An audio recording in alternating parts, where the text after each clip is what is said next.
Donc, rebonjour Geneviève. Donc, pour la dernière partie de cette section, nous allons compléter le processus d'inscription avec la catégorie classe. Donc, il devrait quand même être assez rapide à remplir, vu qu'il y a seulement une étape. Donc, pour les besoins de la cause, nous allons inscrire un dénommé Carl avec 15 élèves. On va entrer le mot de passe, confirmation du mot de passe, ainsi que le CAPTCHA.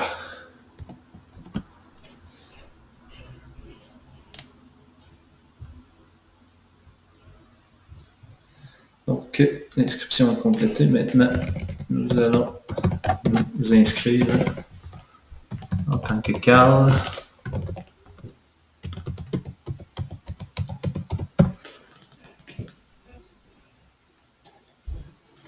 Donc, avant d'aller plus loin, nous allons rafraîchir la page ici.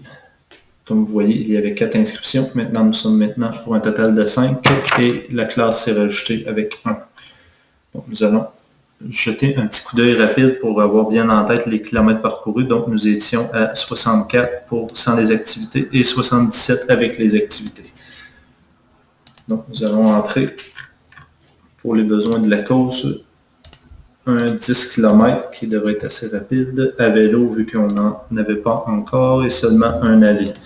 De plus, je sais que tu m'avais demandé tout récemment de mettre obligatoire le nombre de personnes. Cependant, cela risque d'être contradictoire avec ceux qui vont s'inscrire en tant que classe, ce qui justifiait, je crois, pourquoi il ne fallait pas mettre cette option obligatoire.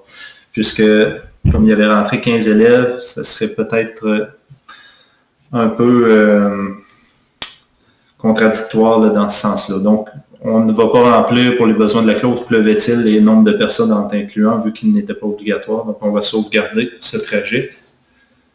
Oui.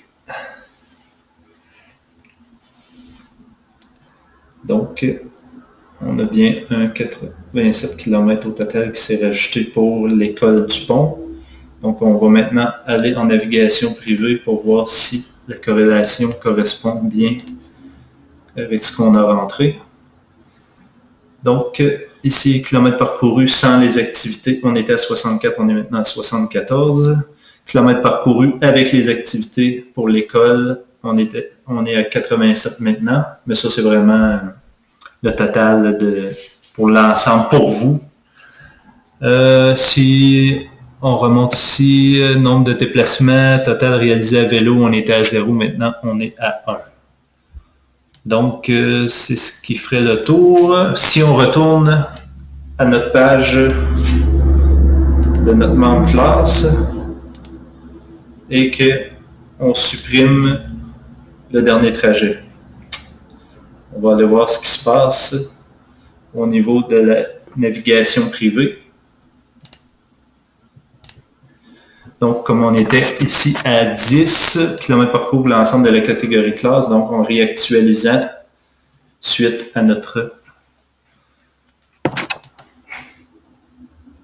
avoir supprimé l'activité. Donc, comme vous voyez, on retombe à la case initiale. Le total réalisé à vélo retombe à 0 aussi puisqu'on a supprimé cette activité, ainsi que les autres statistiques comme le 64 km ainsi que le 77 km parcourus avec les activités. Donc, c'est ce qui complète ce tour de présentation pour vous. Donc, pour plus de détails, vous pouvez effectuer vos propres tests, mais tout semble bien fonctionner de notre côté. Merci.